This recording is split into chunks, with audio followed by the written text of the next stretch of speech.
Amin. Shalom Bapak Ibu. Selamat pagi semuanya. Ada sukacita? Saya berdoa kita diberi kekuatan, sukacita selalu dan kesehatan. Sebelum saya memulai khotbah, saya rindu bersaksi Bapak Ibu, boleh ya. Sebenarnya sudah dari kapal lalu mau bersaksi, tapi belum sempat ya. Mungkin ini juga sekaligus membagi tips and trik gitu ya. Jadi beberapa bulan yang lalu Bapak Ibu, seperti biasa saya dan Pak Daya ini kan sama penggemar tahu tek. Saya sama istri saya malam-malam tuh beli tahu tek. Setelah beli tahu tek, kok istri saya tuh sesak napas. Kayak orang berat nafasnya, ngos-ngosan. Saya bicara di mobil, oh nggak salah ya, habis makan tahu tek kok sesak, bercanda ya? Enggak, saya pikir bercanda. Saya pikir sombong amat, habis makan tahu tek aja sesak. Karena kapal lalu habis saya ajak makan penyetan di pinggir jalan, sama Pak Daya sama Kak Vian, 1 minggu nggak bisa ngomong. Suaranya habis, katanya minyaknya jelek. Nah padahal yang lain nggak apa-apa. Ya memang nasib punya istri agak ningrat gitu ya. Berkat juga. Sampai rumah, loh kok lebih parah Bapak Ibu. Lebih parah sesaknya. Wah langsung saya telepon adik saya Silvi untuk rumahnya sebelahan. Tolong titip anak saya, jaga. Saya cepat-cepat ke UGD-nya Mitra Keluarga. Beruntung dari rumah saya ke Mitra Keluarga Pondok Cadas ini nggak jauh. Cepat-cepat ke sana langsung dipasang selang apa ini? Untuk jantung ya, untuk rekam jantung dan lain sebagainya dicek. Dapat 2-3 jaman, dokter jaganya bilang, Pak kok nggak ketemu ya Pak penyebabnya. Loh gimana sih dok? Lah tadi kan sesek, iya. Terus habis itu sudah sembuh. Gini aja Pak, coba difoto aja. Oke, saya setuju, difoto rongsen kan untuk ngecek ada apa. Tapi hasilnya nggak bisa keluar langsung Pak. Berapa hari kemudian? Ya udah berapa hari kemudian saya datang, konsul sama dokter yang lebih mengerti. Karena kalau di UGD itu dokter jaga Bapak Ibu ya. Saya tanya, ada apa ini dok? Nggak ada apa-apa Pak, otaknya baik, jantung baik, paru-paru baik, lambung juga baik. Nah terus istri saya tiba-tiba sesek itu kenapa? Saya tanya kan. Biasanya Pak, wanita itu kepikiran Pak. Mungkin Bapak habis menyakiti perasaannya. Saya nggak jawab Bapak Ibu. Atau mungkin Bapak menceritakan sesuatu yang buruk sehingga dia kepikiran terus. Kok bener kabeh waktu saya. Ya saya diem aja ya. Tidak menjawab apa-apa. Kayaknya bapak-bapak yang ketawa juga sama seperti saya. Terus saya tanya, terus dok saya harus bagaimana? Ya dokter bilang, mungkin Pak saran aja.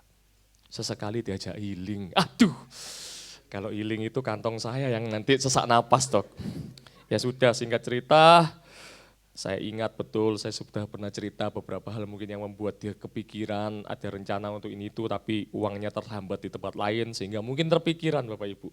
Singkat cerita saya beranikan diri ajak healing. Dan sembuh sampai sekarang, puji Tuhan. Jadi bapak-bapak, kalau istrinya pucat, marah-marah nggak jelas, sesak napas, itu kurang amin. Amin. Ibu-ibu sepakat dengan saya? Amin. Wah, angpau saya besar nih kami. Ya baik Bapak Ibu, tanpa membuang waktu lagi, kita akan masuk ke dalam pemberitaan firman Tuhan. Mari kita buka kitab Yesaya pasal ke-9 ayat ke-5 saja, yang tadi juga sudah dibaca sebagai berita anugerah. Saya bingung ya, saya kalau cari ada yang mencantumkan ayat 5, ada yang mencantumkan ayat 6. Ya, daripada bingung saya tampilkan aja di depan. Lembaga Alkitab Indonesia itu memberi perikop kelahiran Raja Damai. Mari kita baca bersama-sama Bapak Ibu, 1, 2, 3. Sebab seorang anak telah lahir untuk kita, seorang putra telah diberikan untuk kita. Lambang pemerintahan ada di atas bahunya, dan namanya disebutkan orang penasehat ajaib. Allah yang perkasa, Bapa yang kekal, Raja Damai. Amin. Terlebih berbahagia kita yang melakukan firman Tuhan daripada hanya mendengarkan dan membaca saja, terlebih baik jika kita melakukan juga. Bapak Ibu, topik kita itu adalah penasehat ajaib. Kalau dari King James itu adalah Wonderful Counselor.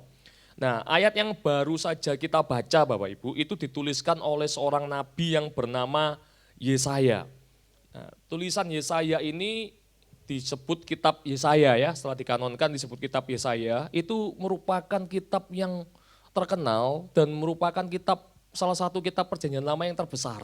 Di antara Mazmur dan juga kitab Yeremia, Yesaya ini juga termasuk kitab yang paling besar. Bahkan kitab ini merupakan salah satu kitab yang terfavorit bagi para penulis perjanjian baru. Jadi tulisan-tulisan Yesaya ini banyak dikutip Bapak Ibu. Nah, banyak dikutip oleh penulis-penulis perjanjian baru. Yang lebih unik, kitab Yesaya ini juga disebut sebagai kitab yang paling jelas dalam memaparkan tentang kelahiran Sang Mesias atau Kristus. Jadi saya pikir tepat sekali jika kita mengambilnya dari kitab Yesaya. Baik Bapak Ibu, itu tadi sedikit latar belakang biar kelihatan saya belajar gitu ya. Bapak Ibu, kita kembali ke bacaan kelima tadi. Kalau kita baca ayat kelima ini, itu lagi-lagi diawali dengan kata sebab. Masih ingat terakhir saya bicara di tempat ini, ada juga ya, sebab. Nah, berarti kalau sebab apa Bapak Ibu? Masih ingat? Hah? Akibat ya, berarti ada sebelumnya. Jadi kita kalau baca Alkitab gitu ya, ada sebab. Wah jangan puas cuma baca itu, baca juga sebelumnya. Biar tahu persis supaya tidak salah tafsir. Oleh sebab itu izin saya ajak kita mundur dulu, kita baca pasal 8 ayat 23. Ya, pasal 8 ayat 23 saya bacakan, Bapak Ibu bisa menyimak, masih di Yesaya. Bunyinya demikian, tetapi tidak selamanya akan ada kesuraman untuk negeri yang terimpit itu. Kalau dahulu Tuhan merendahkan tanah Sebulon dan tanah Naftali, maka di kemudian hari ia akan memuliakan jalan ke laut, daerah seberang sungai Yordan, wilayah bangsa-bangsa lain. Nah rupanya Bapak Ibu jemaat, dipaparkan bahwa ada sebuah kesuraman untuk negeri yang terhimpit itu.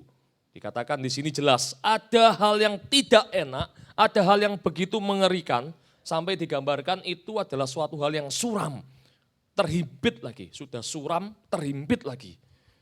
Jangan dipikirkan itu apa, tapi mengerikan sekali. Ya, nah saya berusaha mencari tahu dan saya mendapatkan jawabannya ya dari seorang teolog yang bernama W.S. Lasor. Intinya bahwa negeri yang terhimpit itu adalah negeri Galilea.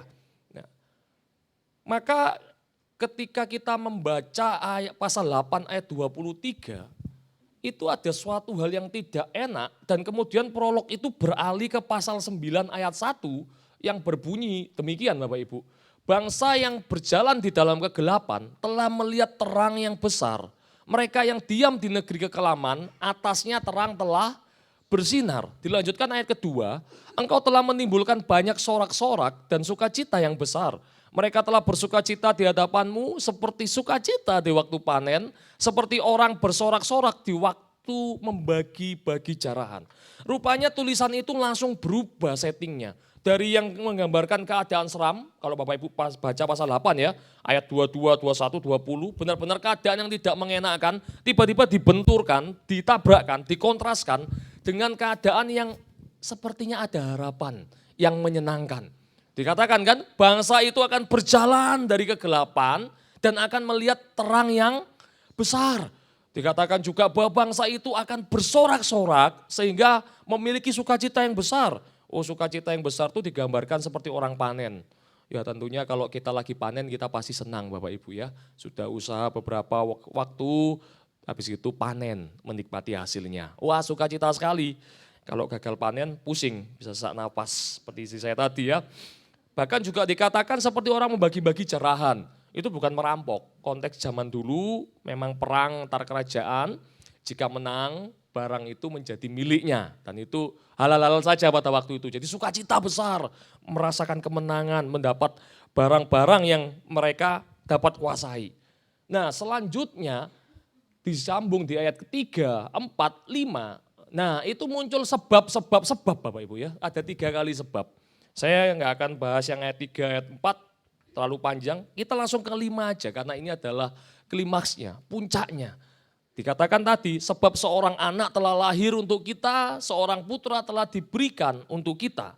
Lambang pemerintahan ada di atas bahunya. Bapak Ibu, ini adalah sebuah nubuatan yang benar-benar memberikan harapan yang besar bagi bangsa yang sedang terhimpit itu. Bayangkan Bapak Ibu berada di dalam keadaan seperti itu, Bapak Ibu terjarah, Bapak Ibu berada dalam pembuangan, tidak bisa bebas melakukan apa-apa, dan itu kondisinya bukan hanya setahun 2 tahun, waktu yang cukup lama, dan Anda benar-benar terhimpit, nggak tahu mau bagaimana. Benar-benar suram, tiba-tiba ada seorang nabi yang berkata bahwa akan ada seorang anak, akan ada seorang putra yang di atas baunya itu adalah lambang pemerintahan. Yang artinya seorang ini adalah seorang raja, bukan? Karena lambang pemerintahan ada di atas baunya. Ini seorang raja yang akan menggenapi ayat yang 1 dan 2 tadi. Bahwa akan membawa bangsa ini keluar, akan membuat bangsa ini bersuka cita kembali. Wow, tentunya mereka sangat bersuka cita, tentunya mereka sangat berantusias. Nah, raja ini Bapak Ibu, seorang putra ini, seorang anak ini memiliki julukan, memiliki panggilan. Ya, di kitab Yesaya itu ada empat panggilannya. Penasihat ajaib, Allah yang perkasa, Bapa yang kekal, dan Raja Damai. Nah, kita bahas satu saja hari ini Bapak Ibu ya, yaitu yang tentang penasehat ajaib saja.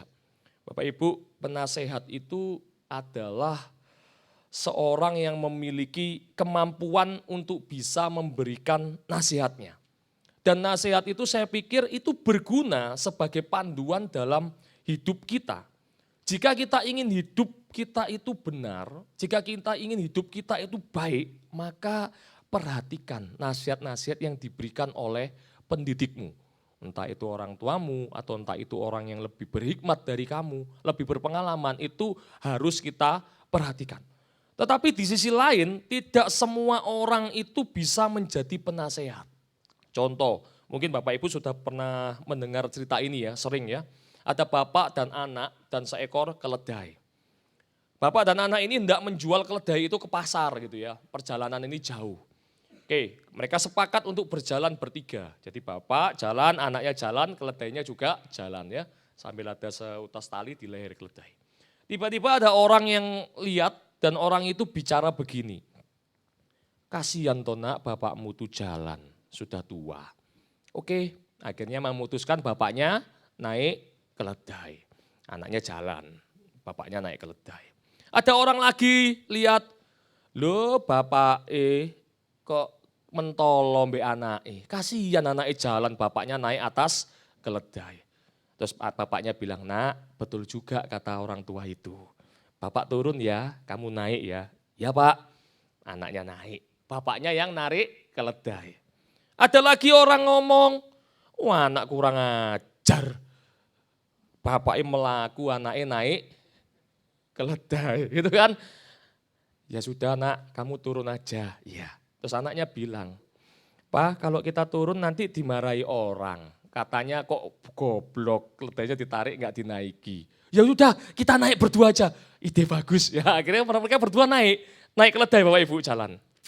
Ada orang lagi ngomong, "Lah yo kasihan keledai ini, dinaiki 2 orang besar-besar." Terus akhirnya mereka sepakat turun dengan perasaan yang dongkol, mereka berjalan cepat, orang mau ngomong apa enggak, mereka dengarkan. Nah artinya Bapak Ibu, tidak semua itu bisa menjadi nasihat buat kita. Kalau kita ikuti semua kata orang, Bapak Ibu nanti akan pusing, Bapak Ibu nanti akan bingung. Kalau menurut Bapak Ibu yang benar itu gimana? Keledainya diapakan? Digendong, luar biasa memang, luar biasa.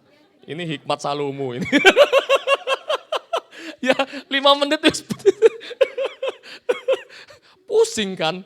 Ya semua itu bisa kita lakukan gitu loh. Gak semua orang bisa menjadi penasehat. Memang kadang suara netizen itu lebih jahat ya Bapak Ibu ya. Kita boleh cepat dengar-dengaran tapi kita harus proses dulu, cerna. Oh iya betul ya, betul ya. Jangan semua dimakan ya. Kadang kalau saya aplikasikan dalam kehidupan kita berkeluarga ya. Iku rungokno, iku bener iku itu kadang. Rungokno iku. Sing satu mikir, masa sih? Gak salah tak gitu kan. Akhirnya jadi bertengkar. Ya boleh aja kita dengar-dengaran, tapi kita proses dulu, kita cerna dulu, kita doakan dulu. Betul tidak? Oh ya betul, baru kita lakukan. Jangan ditelan mentah-mentah Bapak Ibu ya. Nah penasihat-penasihat seperti itu jangan kita dengarkan. Biasanya orang yang dapat kita dengarkan nasihatnya itu adalah seorang yang dekat, seorang yang dapat kita percaya. Karena logikanya ketika ia dekat, ia bisa kita percaya, ia pasti berusaha memikirkan yang terbaik buat kita. Contohnya orang tua kita, ya kan? Jika orang tua kita suruh begini, ya lakukan. Contohnya lagi suami kita. Jadi istri-istri, ibu-ibu kalau suaminya memberikan nasihat, ya coba didengarkan dulu sebelum dimarahi gitu kan.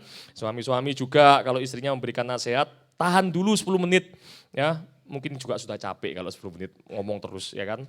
Tapi nanti suasana rumah jadi tentram. Nah, seorang itu bisa menjadi penasehat jika ia menguasai atau ahli dalam bidang tertentu. Ada tokoh dunia itu yang berkata core of the core. Nah, itu banyak Kak Fian katanya ya kan. Saya sama Kak Fian ini ngefans sama yang core of the core itu. Namanya Badul Bapak Ibu. Tahu? Orangnya gundul, jenggotnya panjang. Pak Kasro nggak ada ya. Nah kepalanya mirip-mirip Pak Kasro gitu. Maaf Pak Kasro ya. Dia selalu bilang, saya ini core of the core. Ahlinya, ahli. Nah saya pikir seorang penasihat itu seperti itu. Dia bisa dikatakan sebagai seorang penasihat kalau dia ahlinya, ahli. Tapi disclaimer nih ya, bukan saya berarti menghimbau Bapak Ibu untuk mengikuti nasihatnya Pak Ndul. Karena kalau diikuti Bapak Ibu ya pusing sendiri.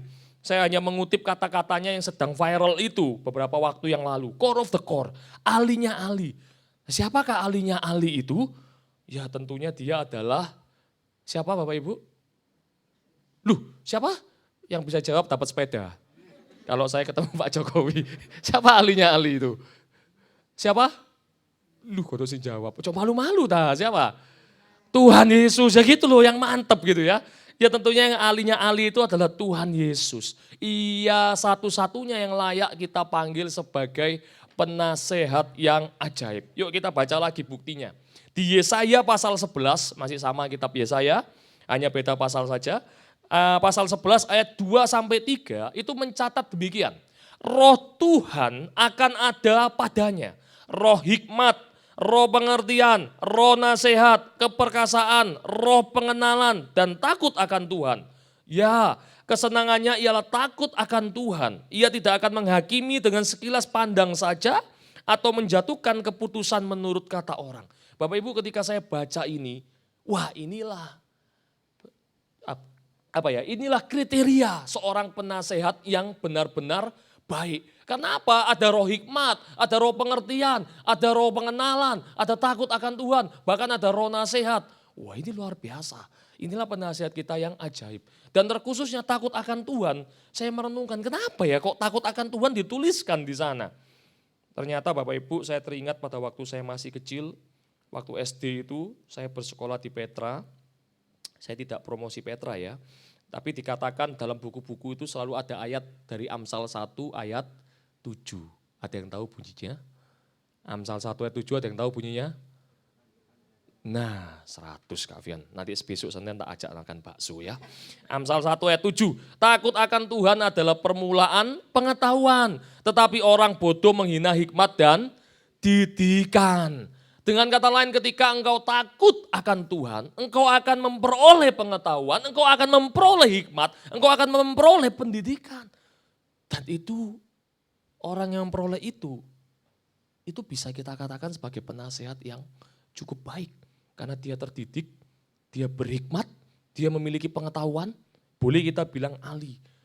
Nah, tapi jika tidak, bagaimana? Jadi Bapak Ibu ketika Bapak Ibu sedang dalam masalah, mau minta nasihat dari orang, pastikan. Simple, pastikan orang itu takut akan Tuhan atau tidak. Kalau Bapak Ibu tanya pada orang yang tidak takut akan Tuhan, wah bukannya mau cari solusi, malah Bapak Ibu kena polusi ya. Malah hidupmu enggak karo-karuan nanti. Tanyalah pada seorang yang takut akan Tuhan. Biasanya itu akan dapat memberikan solusi yang terbaik buat Anda. Dan solusinya itu belum tentu uang ya. Kalau Bapak Ibu mengharapkan solusinya uang ya ada kami. Ya bercanda ya. Ada kami itu pinjol Bapak Ibu. Jangan diikuti kata-kata saya ya. Artinya hanya dialah yang pantas untuk menjadi penasehat ajaib. Saya mengutip perkataan dari pendeta Dr. Stephen Tong yang berkata begini Bapak Ibu.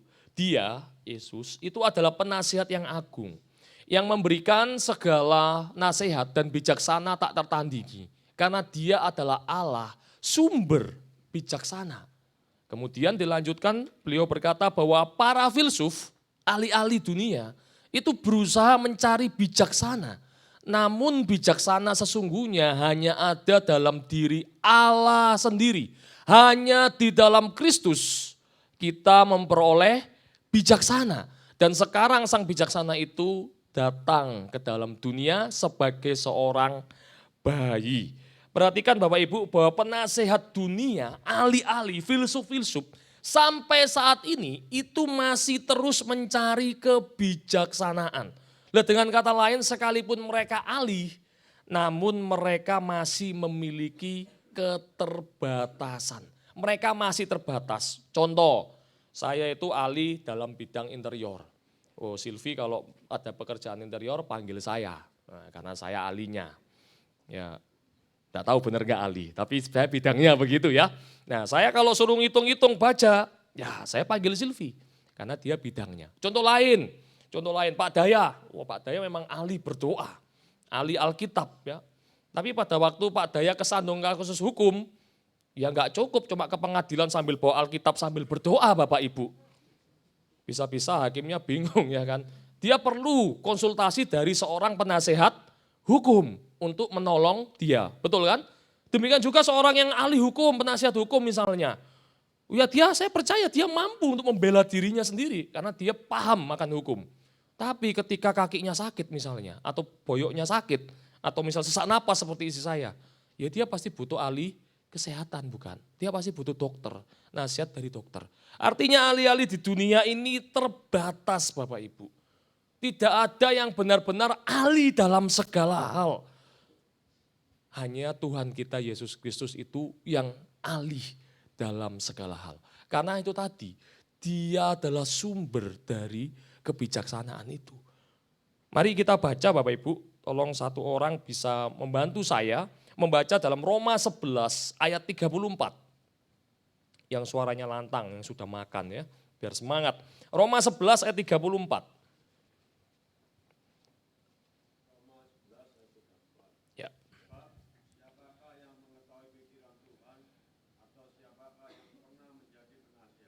Iya, terima kasih Pak Iwan. Silakan dijawab Pak Iwan. Ada dua pertanyaan di situ. Siapakah yang mengetahui pikiran Tuhan atau siapakah yang pernah menjadi penasehatnya? Bisa dijawab? Lanjut Pak Iwan, baca ayat 35.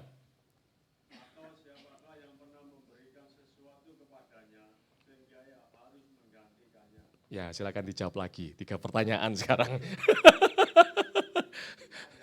Tidak ada. Bingung bukan kalau kita dikasih pertanyaan seperti itu. Ternyata Bapak Ibu jawabannya ada di ayat 36 ya. Kita baca ya, saya akan bacakan ya. Ayat 36, sebab segala sesuatu adalah dari Dia dan oleh Dia dan kepada Dia, bagi Dialah kemuliaan sampai selama-lamanya. Ternyata tidak ada seorang pun yang dapat mengetahui pikiran Tuhan, tidak pernah ada seorang pun yang pernah menjadi penasihatnya Tuhan, tidak ada seorang pun yang dapat memberikan sesuatu kepadanya sehingga ia tergantikan.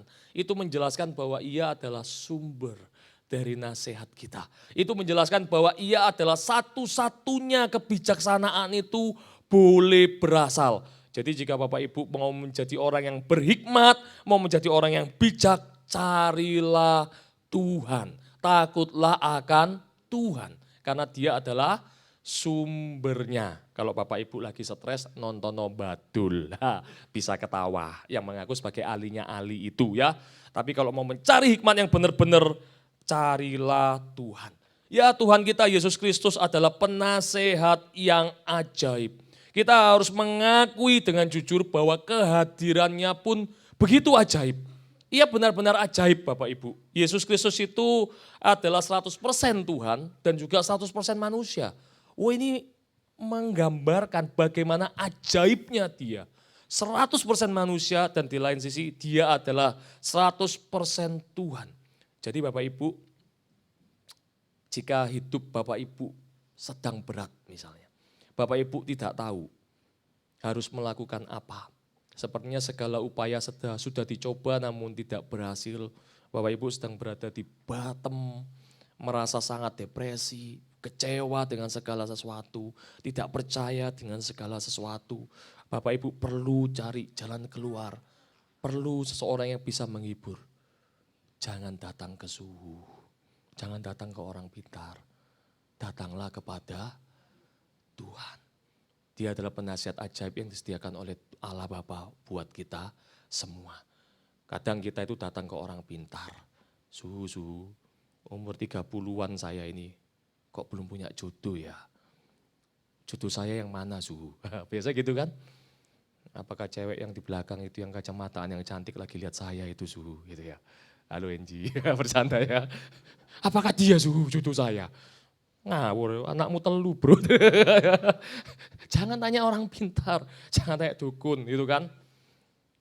Ketika Anda sedang kesulitan keuangan, ya jangan pinjam 100. Kok ketawa? Gini aja lah, biar khotbah ini berjalan terus, saya pinjam 300 ya Bapak Ibu ya.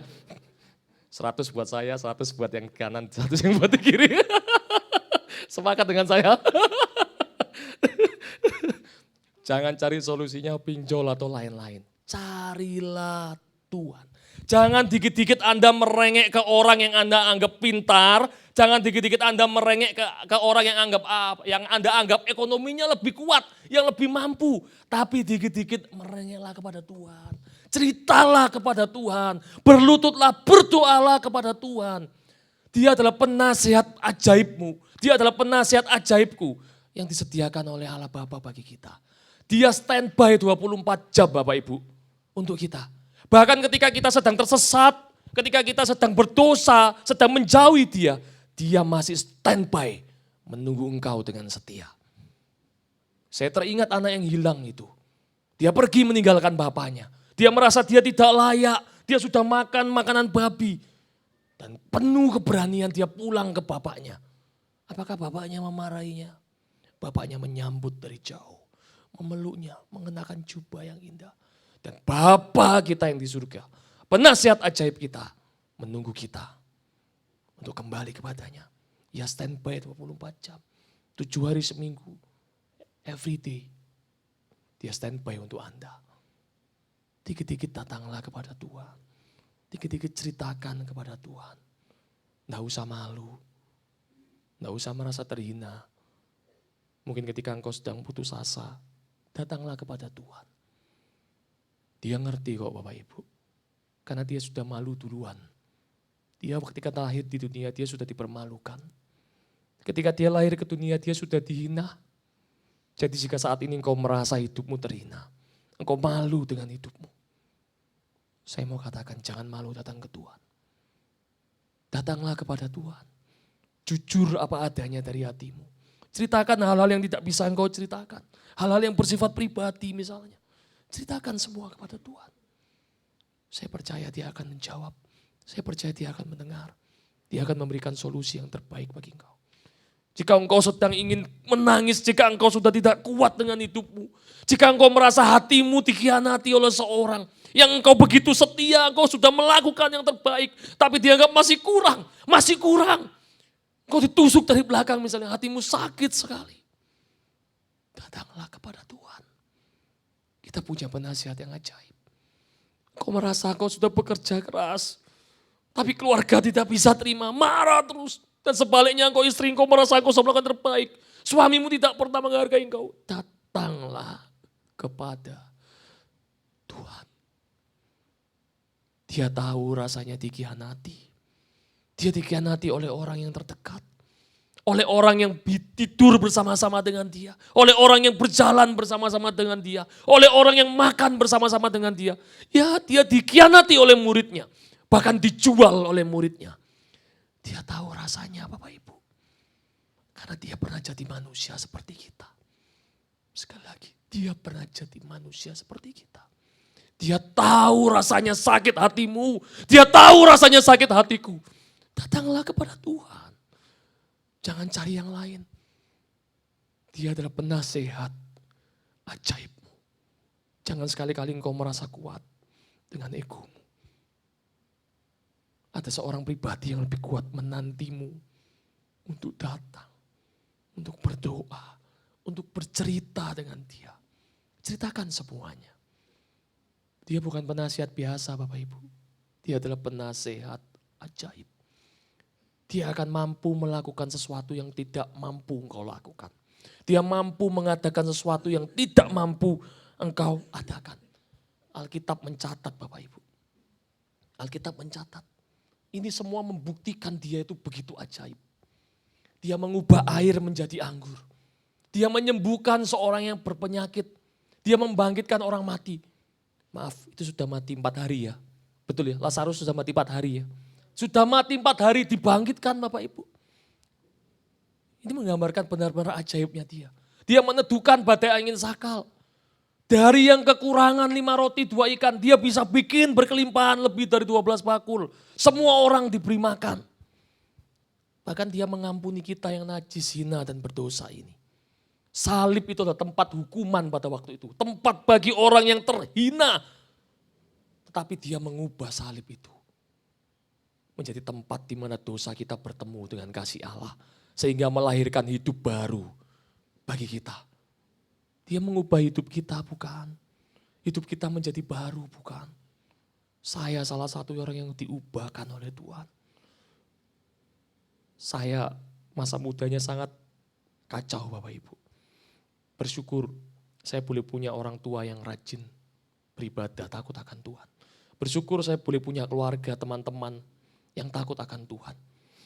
Saya percaya karena mereka yang berdoa saya boleh diubahkan oleh Tuhan. Artinya hidup kita yang menjadi baru. Setiap kita diberikan kesempatan yang kedua untuk Tuhan. Untuk boleh melakukan hal-hal yang baru. Jadi kalau kita punya penasihat ajaib yang seperti ini. Dan engkau masih menyia-nyiakannya. Engkau masih berusaha berjalan dengan kekuatanmu sendiri. Engkau masih berusaha mencari orang lain. Salah Bapak Ibu. Ada seorang yang standby. Yang begitu ajaib, powerful. Menantikan engkau untuk bercerita. Dan dia akan menunjukkan jalannya buat Anda. Amin. Dia menyiapkan tempat bagi kita. Bahkan Matius 28 ya, ayat terakhir ditutup dengan kata-kata bahwa ia akan menyertai kita senantiasa sampai akhir zaman. Saya belajar tidak berhenti sampai di sana Bapak Ibu sebenarnya. Wahyu pasal 20 kalau tidak 21 saya bisa salah. Dikatakan bahwa ia akan datang kembali. Ia akan tinggal bersama-sama dengan kita. Ia akan berada di tengah-tengah kita di dalam kerajaan yang baru. Tidak akan ada air mata, tidak akan ada ratapan gigi, tidak akan ada berduka cita, tidak akan ada maut lagi. Kita semua akan bergembira bersama-sama dengan dia. Ya, dia Tuhan Yesus kita, sang penasehat ajaib kita. Tuhan Yesus itu adalah penasehat terbaik Bapak Ibu yang disediakan bagi Anda dan saya. Perkataannya itu sungguh ajaib. Ia tahu persis seluk-beluk kita. Ia mengerti persis perasaan kita. Ia mengerti persis apa yang sedang kita pikirkan, apa yang kita butuhkan. Ia tahu persis. Datanglah kepadanya, ceritalah kepadanya. Saya jamin rahasia Anda aman. Kalau Anda cerita ke saya juga manusia. Mungkin saya bisa keceplosan cerita ke orang lain. Tanpa sengaja mungkin. Tapi kalau Anda cerita kepada Tuhan, saya jamin aman. Malah Anda akan nyaman, hati Anda akan merasa tenang. Sekali lagi karena dia adalah Tuhan yang turun menjadi manusia. Jadi saya pikir logika itu cukup. Kadang kalau kita dinasihati oleh orang, misalnya saya menasihati adik saya Silvi, ini contoh. Silvi, kamu tuh jadi istri jangan suka marah-marah Yujan terus. Yujan tuh baik, makanya gak gemuk-gemuk. Silvi bilang ke saya, kamu gak ngerasa jadi cewek kok, enak kamu ngomong. Oke, saya bisa terima. Tapi kalau kita sama Tuhan gak bisa. Karena Tuhan sudah menjadi manusia Bapak Ibu. Dia tahu persis perasaanmu, dia tahu persis perasaanku, dia tahu persis pikiranmu, dia tahu persis keberadaan kita ini. Jadi dia yang satu-satunya layak memberikan engkau nasihat, memberikan engkau solusi, memberikan engkau sukacita. Karena dia adalah sumbernya. Jangan tanya yang lain. Tanya yang lain Anda mungkin bisa kecewa. Tanyalah Tuhan. Kadang kita tuh sungkan. Atau kita tuh malu. Bapak Ibu tidak usah sungkan. Tidak usah malu. Engkau bisa bercerita kepadanya tentang segala sesuatu. Ceritalah kepadanya. Apapun itu ceritalah kepadanya. Bapak Ibu bahkan saya ingat Tuhan Yesus itu pernah berkata kepada beberapa orang pada waktu itu. Tercatat di dalam Injil Matius pasal 7 ayat 7-11. Saya akan bacakan untuk setiap kita. Bapak Ibu menyimak, mendengarkan. Mintalah maka akan diberikan kepadamu. Carilah maka kamu akan mendapatkan. Ketoklah maka pintu akan dibukakan bagimu. Karena setiap orang yang meminta, menerima. Dan setiap orang yang mencari, mendapat. Dan setiap orang yang mengetok, baginya pintu dibukakan. Adakah seorang daripadamu yang memberi batu kepada anaknya jika ia meminta roti? Atau memberi ular jika ia meminta ikan? Jadi jika kamu yang jahat tahu memberi pemberian yang baik kepada anak-anakmu, apalagi Bapamu yang di surga, ia akan memberikan yang baik kepada mereka yang meminta kepadanya. Amin Bapak Ibu. Ia menganggap kita adalah anaknya. Kita bisa minta apa saja kepadanya karena dia yang berkata. Saya bukan hypergrace atau apa ya. Tapi benar ini. Anda bisa minta apa saja kepadanya karena dia yang berkata. Bapak Ibu jangan sungkan, jangan ragu untuk menghampiri dia, sang penasihat ajaib kita. Untuk meminta nasihat-nasihat yang terbaik. Untuk meminta apa yang Anda sedang ingin minta kepada Tuhan. Mintalah. Saya percaya dia akan menjawab. Saya percaya dia akan mendengar. Dan dia akan mengabulkannya sesuai dengan cara dan jalannya. Garis bawahi itu. Sesuai dengan cara dan jalannya. Mungkin saya pernah bercerita, saya lupa. Tapi saya kasih contoh lagi ya Bapak Ibu, saya ceritakan lagi. Ada seorang anak laki yang sangat kepahitan dengan bapaknya. Jadi ceritanya anak ini ketika berumur 8 tahun, mohon maaf, karena dia laki, di kemaluannya itu, testisnya itu besar sebelah Bapak Ibu. Itu kan 2 ya jumlahnya, itu besar sebelah. Dan setelah Bapak ini konsultasi dengan dokter, dokter ini bilang ke Bapak, Bapak ini harus segera diangkat, kalau tidak bahaya. Resikonya apa dok? Tapi resikonya anak Anda tidak akan bisa mempunyai keturunan, tidak akan bisa punya anak. Anak itu tidak sengaja mendengar. Anak itu merengek setengah mati kepada bapaknya. Bapak jangan lakukan itu, aku enggak apa-apa kok, aku baik-baik saja kok. Bapak jangan lakukan itu. Tapi bapaknya memutuskan untuk mengoperasinya, untuk mengambil bagian itu. Anak itu merasa malu, dia merasa sebagai seorang yang cacat, tidak utuh. Dia pergi dari rumahnya, dia kepahitan sama bapaknya. Dia bilang, Bapak suatu hari aku akan membalas engkau. Dia pergi dari rumah, dia belajar sambil bekerja, dia mengambil ilmu kedokteran. Karena dia ingin tahu apa yang dia bisa lakukan untuk mengobati dirinya yang sudah cacat itu. Dan suatu hari, 15 tahun kemudian, anak ini menangis tersungkur. Anak ini tidak bisa berkata apa-apa Bapak Ibu. Karena setelah dia belajar dia tahu. Jika waktu itu bapaknya tidak memutuskan untuk mengambil, mungkin dia sudah tidak ada. Bukan hanya dia tidak punya anak, mungkin dia sudah tidak bisa hidup sampai 15 tahun ke depan. Bisa menjalar ke lain-lainnya. Ia lalu segera bergegas mencari bapaknya ke kampung halamannya. Dan bapaknya sudah tidak ada. Bapaknya sudah meninggal. Anak ini berpikir, aku minta kepada bapakku, tapi bapakku tidak memberikan sesuai yang aku inginkan. Aku berhak dong marah, aku berhak dong kepahitan.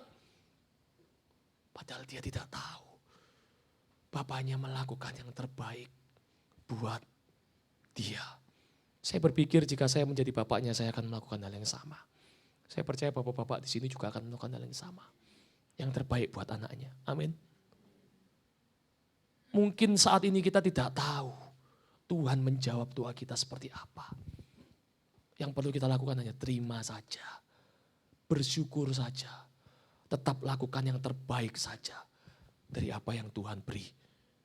Mungkin segala sesuatu itu bisa terjadi tidak sesuai dengan ekspektasi kita. Saya teringat khotbah minggu lalu Bapak Ibu, Pak Didi ya. Orang Majus, orang yang pintar. Dia melihat bintang, dia mau menghampiri raja. Pertama tempat yang dia datangi di mana? Istana Herodes bukan? Istana raja bukan? Karena dia berekspektasi bahwa raja itu di istana. Ternyata setelah menempuh perjalanan jauh, ternyata raja itu lahirnya di palungan. Berbeda jauh bumi dan langit. Kadang kita berekspektasi seperti itu, ternyata yang datang adalah hal yang tidak sesuai. Tapi bagus orang Majus. Ia tetap memberikan yang terbaik. Emas, kemenyan, dan mur pada waktu itu adalah pemberian yang top, yang terbaik. Mampukah kita melakukan seperti itu? Tetap berikan yang terbaik. Jangan langsung menghakimi Tuhan. Saya percaya Tuhan itu tidak akan memberikan ular bagi anaknya yang meminta roti. Amin. Baik, mukanya sudah pada pucat Bapak Ibu. Kita akhiri dengan aplikasi. Ya, terakhir saja. Sederhana saja, yaitu hiduplah di dalam Tuhan. Bapak Ibu, hidup di dalam Tuhan itu artinya tidak menyimpang ke kanan dan tidak menyimpang ke kiri. Hidup di dalam Tuhan itu artinya kita tekun dalam nasihat dan dalam kasih Tuhan. Karena kita tahu bahwa Dia, penasihat ajaib kita itu, sudah memberikan kita nasihat, sudah memberikan kita kasih. Dari mana Pak kasihnya? Oh, kasihnya sudah tercurah hari lepas hari kepada setiap kita. Kita bisa ada, hari ini kita ada, itu tentu karena kasih Tuhan. Jadi Bapak Ibu, hiduplah di dalam Tuhan. Tuhan sudah memberikan segalanya buat engkau dan saya. Jika engkau mengerti perasaan Tuhan, jika engkau pernah merasakan bagaimana sakitnya dikhianati, jika engkau pernah merasakan bagaimana sakitnya dipermalukan, dilecehkan, disakiti, Tuhan juga sudah pernah. Dan jika engkau paham dengan perkataan ini, tolong jangan engkau permalukan Tuhan dengan hidupmu. Jangan engkau khianati Tuhan dengan dosa-dosa dan pelanggaranmu. Mungkin Anda tidak sengaja, tapi tatkala Anda hidup menyimpang dari hidup Tuhan, Anda sedang mengkhianati Tuhan. Jadi tolong jangan lakukan itu. Saya mengutip perkataan dari penginjil Vian ya, yang saya baca di story-nya itu berkata seperti ini ya. Jangan berharap mendapatkan nasihat dari Tuhan. Jangan berharap mendapatkan jalan dari Tuhan. Kalau hidup kita itu masih tidak sesuai dari nasihat Tuhan. Kalau hidup kita itu masih tidak sesuai dari jalan Tuhan. Konyol Bapak Ibu. Anda berdoa siang malam minta Tuhan membuka jalan bagi permasalahanmu. Tapi siang dan malam hidupmu tidak di jalannya Tuhan. Kalau Bapak Ibu jadi Tuhan, Bapak Ibu mau kasih tidak orang seperti itu? Bapak Ibu sendiri yang menjawab. Kadang kita berada di posisi seperti itu loh. Kita tuh selalu minta berdoa, ngeyel bahkan sama Tuhan, sampai puasa bahkan. Tolong Tuhan buka jalan, tolong Tuhan kasih aku hikmat. Tapi kita tidak pernah hidup di jalannya Tuhan. Tapi pikiran kita tidak ada dalam pikiran Tuhan. Kita melakukan hal yang semau-mau kita. Hidup sejalan-jalannya kita. Apakah mungkin? Apakah bisa? Gak ketemu pola pikirnya Bapak Ibu. Jadi hiduplah di dalam Tuhan. Jika engkau hidup menurut nasihat Tuhan, saya percaya Anda akan dapatkan nasihat Tuhan itu hari lepas hari. Jika Anda hidup di jalan Tuhan, saya percaya jalan-jalan yang baru akan Tuhan bukakan untuk setiap kita. Semua yang percaya sama-sama katakan amin. Saya undang pemain musik, singer, silakan. Kita memuji sebuah pujian Bapak Ibu ya. Yesus telah lahir. Mari kita bangkit berdiri Bapak Ibu.